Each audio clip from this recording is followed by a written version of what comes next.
Um, Apologies. Last week I wasn't around. I traveled, so I couldn't do the webinar. Quite frankly, by the time I saw um the time for the webinar, it's quite gone already. And also, I didn't have my laptop with me, so I couldn't really do much. But nevertheless, I trust you guys. Made sound decisions with your trades, and yeah, let's get today going. So is there anything in specific anyone wants me to look at, today? Or is there any questions anyone would like me to resolve or put a little bit of clarity to?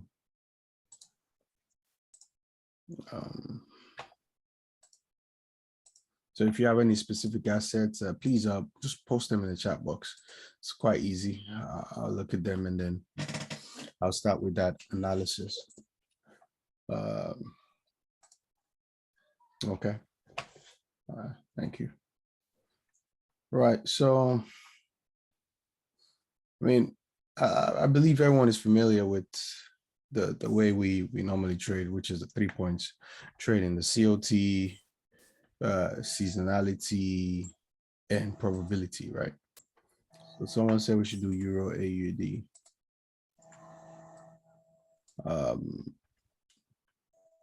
Okay. Just gonna quickly mute everybody for a second. Olaya Yaola, can you have your hands up? Do you want to talk about something? You can unmute yourself if you want to talk about something.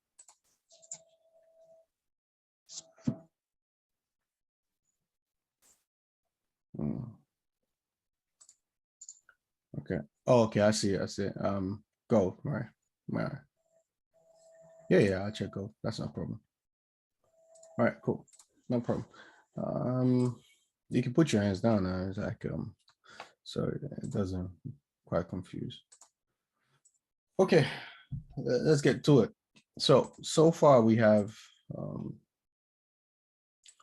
we go Euro. If you're not familiar with the way we trade, I don't look at the pairs. I literally look at a single first and then use that singles to then analyze the pairs. Much easier that way. When you're looking at two different, futures at the same time, it becomes slightly confusing. So far we have Euro, we have AUD, we have USD, we have gold, then we have NZD. So I take those as the basis of today's analysis. Right. So the first thing we look at is the COT report. So the COT report are basically commercials. We're basically focusing on commercials. So people that, use the asset for their day-to-day business transactions, not the people that speculate and try to make money off the up and down movement. Because when you try to make money off the up and down movement, you kind of have a bias into the market. But if you needed to buy goods and services, you're not really biased about if price goes up or down. Your aim is to get the asset or whatever you want to get for the cheapest price possible. So we tend to look at the COT better because the COT commercials, because that's what they do. They look at the market from a perspective of, oh, we need to buy, United States dollar, because we want to purchase some goods in the United States, for example, and we want to buy it for the cheapest price possible, right? Or we want to buy it at a very good price, for sake of better wording. Want to buy it at a very good price. But if you're speculating, is like, look, I'm looking at this asset at this level, I want it to get to this level, so I want to trade. Now, if you're looking at it from that, you're literally looking at, you're focused on just like a 2D image of the market. But when you look at it from a perspective of, oh, I need to buy, let's say, steel, for example, from this state to the United States, and I want the best price for that steel, you tend to compare the market a lot and see if there is, other factors that might influence that price, and then use that to trade the market and secure yourself in. So yeah, Mr. Uzo, you put JPY. Okay, put that in there. So yeah, so the first thing we look at is COT. Now, As I said, we look at the commercials, these guys. We don't look at anybody else apart from these guys. These guys are non-commercials, people like you and I and some banks there. There's a bias in the market based on what they're seeing, but with these guys, there isn't that much of a bias. So what we look at is the commercials, we look at the changes, and if it's increasing or decreasing. So long means buy, short means sell. In this case, for gold, for example, we can see that gold is going short, right? So we're selling gold. That's all we need from this, literally. And then we can look at euro. We can then look at AUD. We can look at JP NZD. We can look at JPY. And we'll go AUD as well in there. Yeah, AUD and USD. So USD. So basically, what we want to do is look at every other assets and just get if it's just short or long. So AUD is loaded. We see AUD going long. The position for the short is very tiny, so we go AUD. We'll put long right there.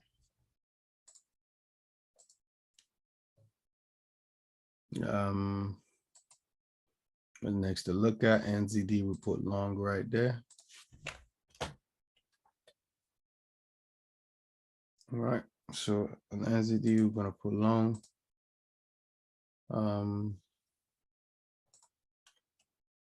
Okay. Let's see what else we got here. Let's load it. Yeah, I'll open AUD before.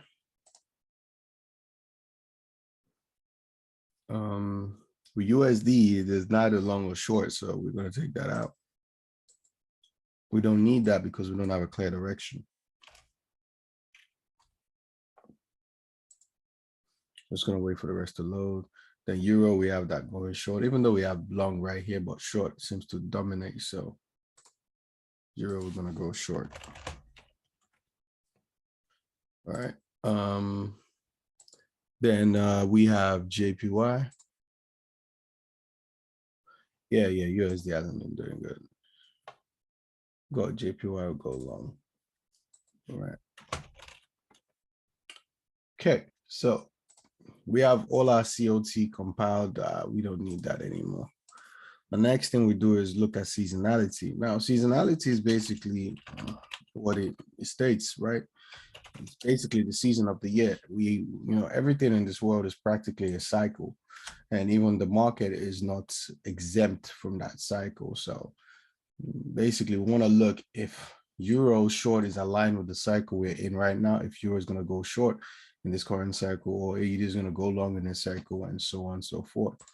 And basically, this will help us determine if we are in a good position to go towards the direction that the COT, the commercial people are going on the COT. So current date right now is the 16th of October. And we're okay. Oh, wow. Yeah, so we're currently right around here. So from tomorrow, what we can see is euro should ideally start falling, right? And it looks like a very long fall, to be quite frank. So euro should start falling from tomorrow up until, let's just say, for safety's sake, 11th of November. So euro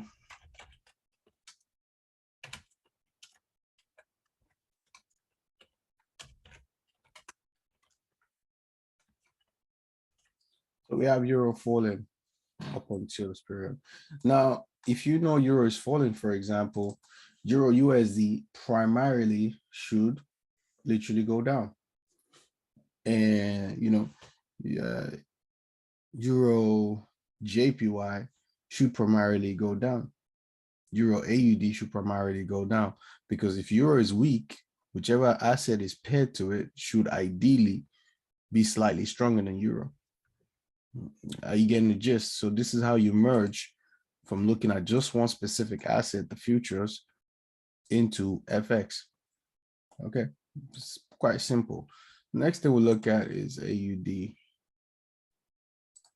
All right. Now keep in mind, this doesn't mean because I've said you're short and your USD is also automatically short. No, it's just two part of the strategy that we're looking at. I'm just saying, but in favor currently right now, this is in favor of what we're looking at. There's still a tool that we have to confirm what specific date we should go in. So let's look at the AUD, for example. Now AUD, we're currently on 16th. So 16 right here. So it looks like it's gonna go up until 19th, right? But I don't like those short-term trade. Man, I don't really think it's worth it, but we can put AUD long till 19th. There's much safer trading euro, for example, than trading AUD. So, not November, October. So it's gonna go long until right here, and then goes down. Now, what I'm looking at is I'm looking at these three lines, right? They all have to align together. They have to be in alignment, pushing towards the same direction. If they're not pushing towards the same direction, if one is going down, one is going up, one is going sideways, I would not take that trade unless all three are focused in the right direction. Okay, so look at gold, we still have JPY as well. So far, these two are slightly more in alignment with the COT. So let's see if gold is in alignment with them. All right.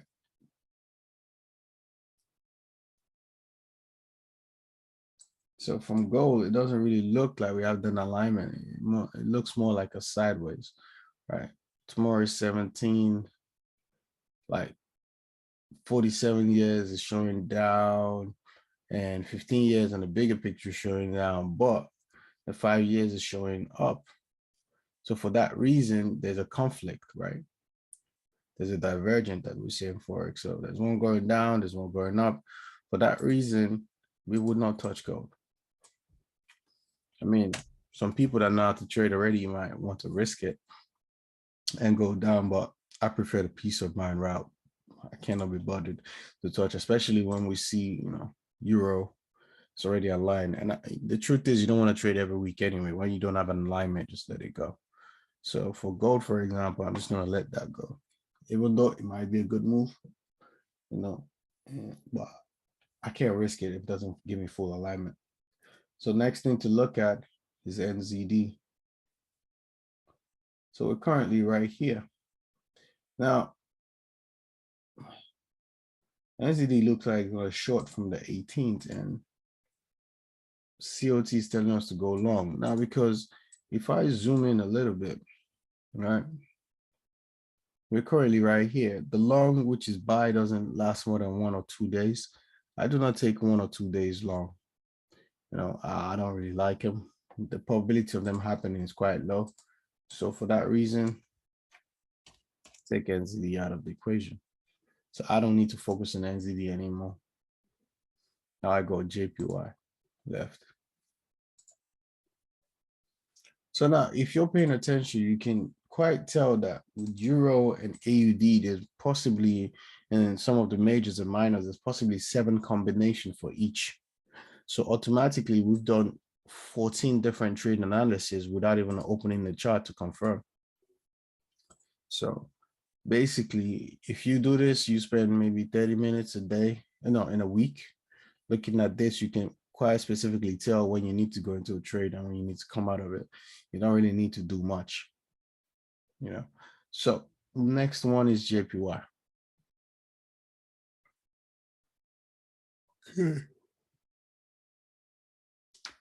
JPY looks like it's going to short from tomorrow from the 5 years and the 44, but the 15 years looks sideways.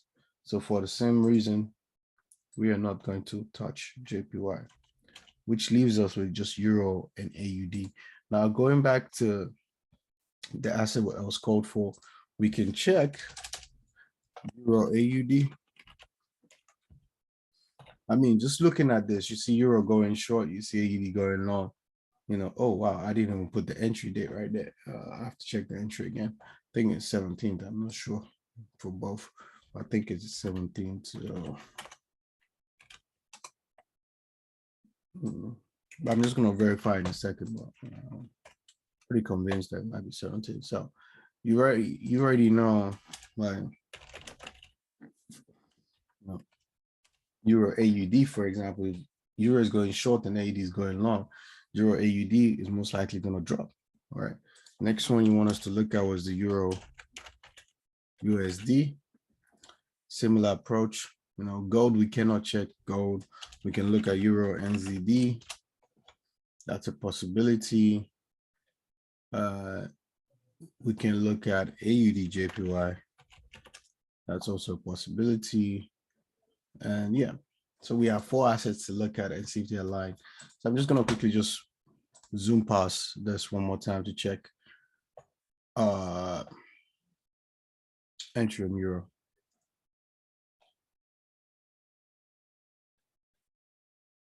Yeah, 17 is correct. AUD.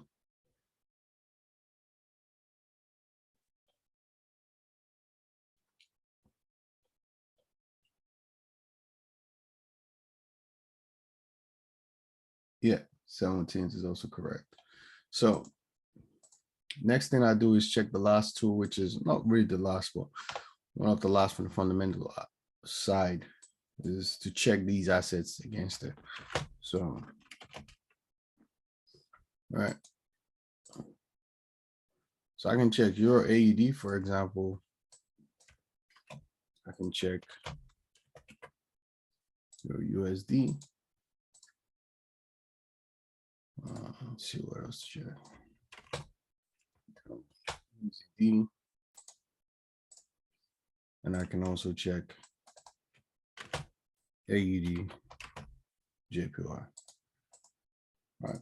So I have all 4. Now, probability tool just tells me the percentage of an asset going my direction on a specific date. Now, we always have this for the entire year. So basically, and this gets updated once a year. So I can see the possibility of a trade going long or short for the entire 365 days, you know, before the market does that. And this is based on kind of like probability of, you know, how casinos work, right? They have slight edge over the others. So some of them have, you know, a 54% chance, some have 51, 52% chance over the other. And basically just that 51, 52% chance, if you keep playing over time, the casino is going to win more than you do. So that's similar concept to this. You know, market is just like a big casino anyway. So Euro AUD, we're trying to look for what direction it will go on the 17th. So let's see. Now, the way I trade this is I would like, if I'm looking for Euro to go short, for example, I like it to be the highest percentage going pointing down. So in this case, for example, in October, it says sell, which is short, you know, buy is long. Right here on the 17th, we're meant to go in, we have a 52% chance of Euro going short. But shortly after, Euro can pull back and then go down and then pull back. It's kind of doing like a consolidation type of pattern. So for that reason, I am not going to touch Euro AUD. Now, bear in mind, there are other Euro combinations that might be in full alignment of going all short, for example, but it wasn't part of the pick today on the Euro AUD. So for that reason, I'm just going to leave Euro AUD alone. For other ones, you know, for those that have the tools can check and then compare the others, and then you can select whichever one you want to trade out of them. So the next one is Euro USD. It's also doing that consolidation pattern. For that reason, I'm not going to touch it. All right. So the next one is Euro NZD. Right. Hopefully, maybe this one aligns fully. At least I have to see 3 days before I'm going to touch this, because just in case first day fell, second day, third day, I'm not risking that. So, and also this trade is a long-term trade anyway. So as we can see here, it aligns perfectly right here. So Euro NZD October, it's selling from this 17, 18, 19, but then it kicks back. I don't mind if it kick back then and then sell again. And then practically it's most likely gonna kick back, sell 50-50, continue our direction, kick back. So I don't really mind, all of these after, but those first couple of days after getting, and then November, you can see it's going all straight down, and then you kind of start fading away after the 8th, so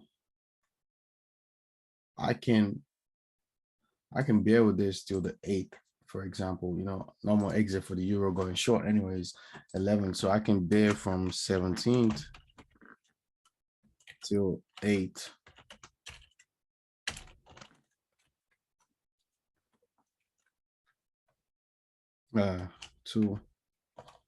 So I'm gonna put short. So I can short that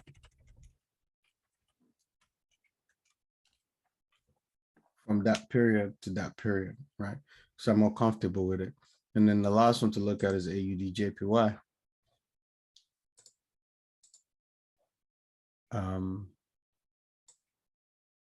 So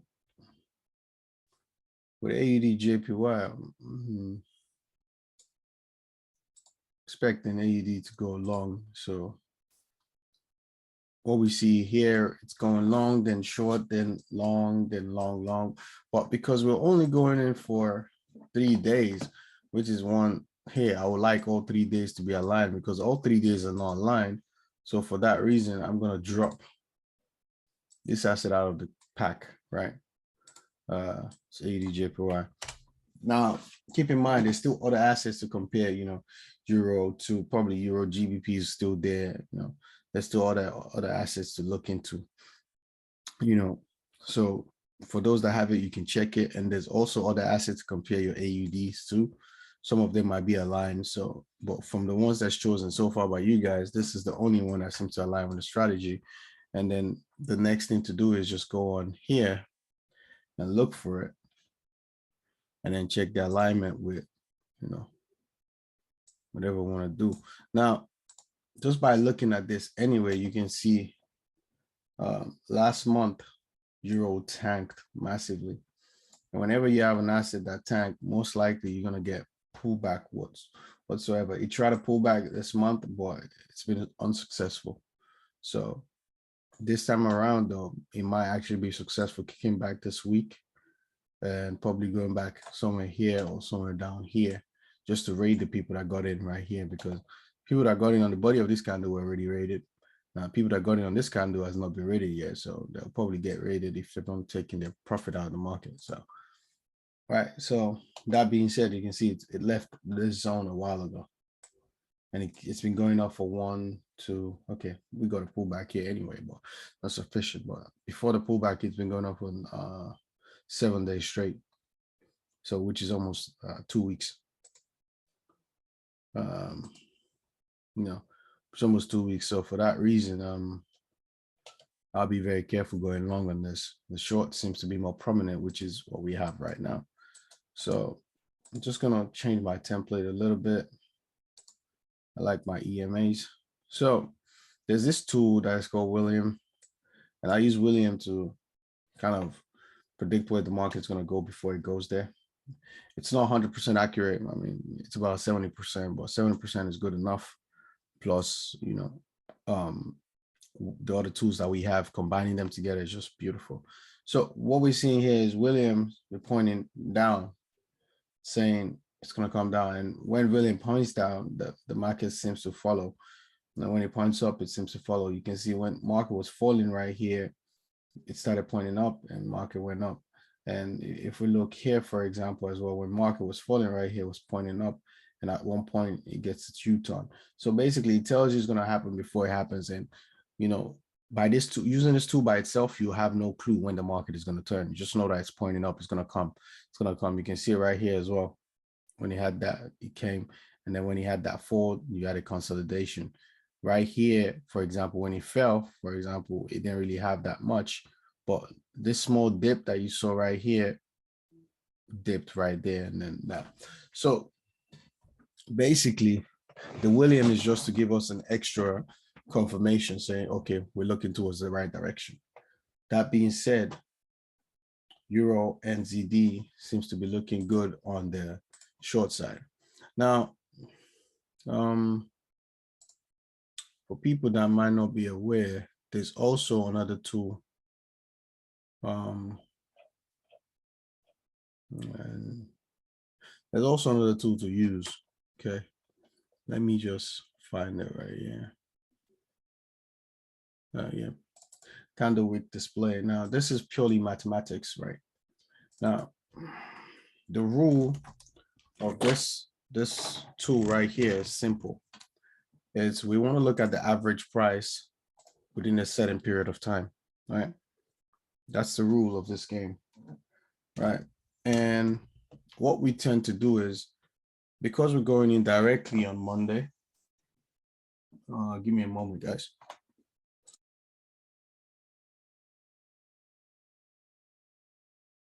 So because we're going in directly on Monday for this asset, if I'm not mistaken, what we want to do is we want to calculate the average pullback that we most likely might have on Monday. Now, this isn't fully accurate, but it gives you sort of an idea of where market is going to pull back to before you start looking for an entry. So let's say, for example, we want to sell the market. Now, what we can do is when you want to sell the market in most cases has a wick going up first, right? You can see on this sell candle, you have that small wick right here. You have small wick, you have wick, wick, wick. You know, it's rare when you don't see a wick, like here, for example. No. So what we tend to do is we calculate just that wick size. So it says 55 on the weekly plus 80 plus, just focusing on the down candle, 104 plus 175 plus 57. Now we divide that by 5. I mean, you can calculate 6 candles, then divide by 6, or 7 candles divided by 7. You know, and when you calculate that, it gives you the top range on a weekly spectrum, how far you expect market to go up, which should be 94.2. So you expect market to go around, somewhere around here. That's 96, but, you know, for example, 6, I don't really need to get it too accurate. So that's why. I don't know if that's correct. Yeah, I'll just leave it there for now. So let's say that's 94.2 pips. Actually, I think I can get more accurate on the daily.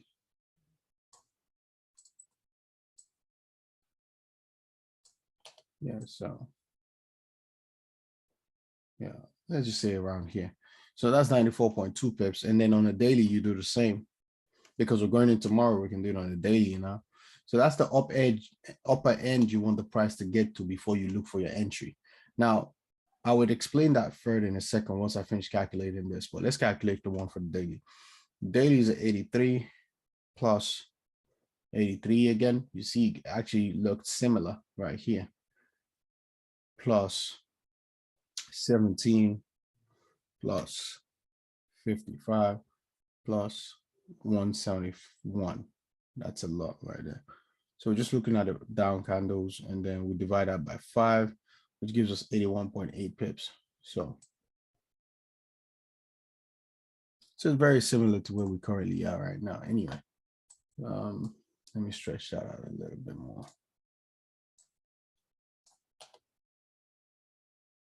Yeah. So, okay.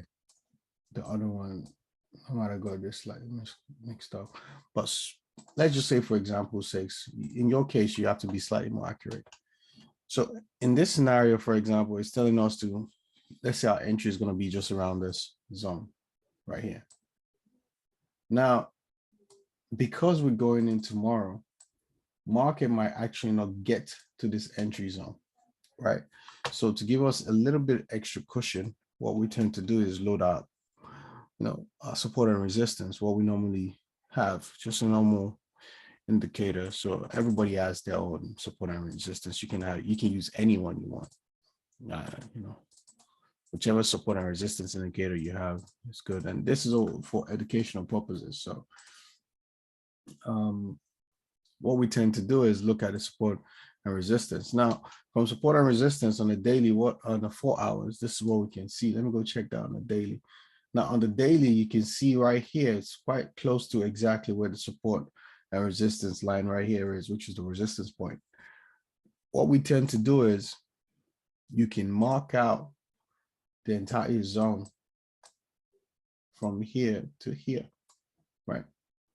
So your entry zone is between this points right here. So you want the market to pull up and go between here to here. So you have a 30 pip size entry zone. So you want the market to pull up, maybe the first half of the day start tanking and tanking about at least minimum 52 pips before you then start considering entry. And what you can do is you can set an alert right there. So if you go this, you click on that alert. So it's going to be somewhere around here. So when market hit that, you're going to get an alert on your computer. You know, it's going to alert you on the computer saying, you know, markets at this area. Then you start considering when you should start selling the market, the asset itself. So I'm just going to delete all of this to make it cleaner. Right.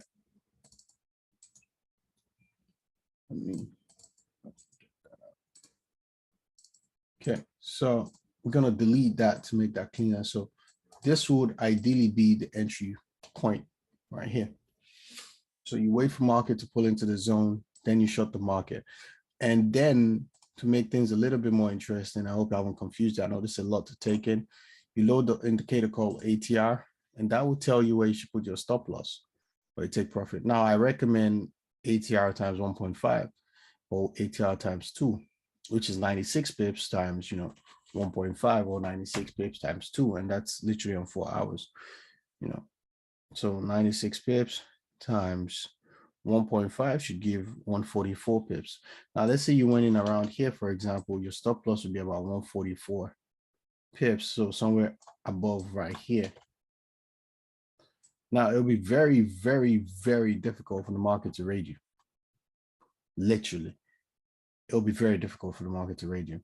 Worst case scenario, market will come back into your zone, you lock yourself into profit, then you get kicked out with a little bit of profit, or you take some profit off the table if the market doesn't go your way.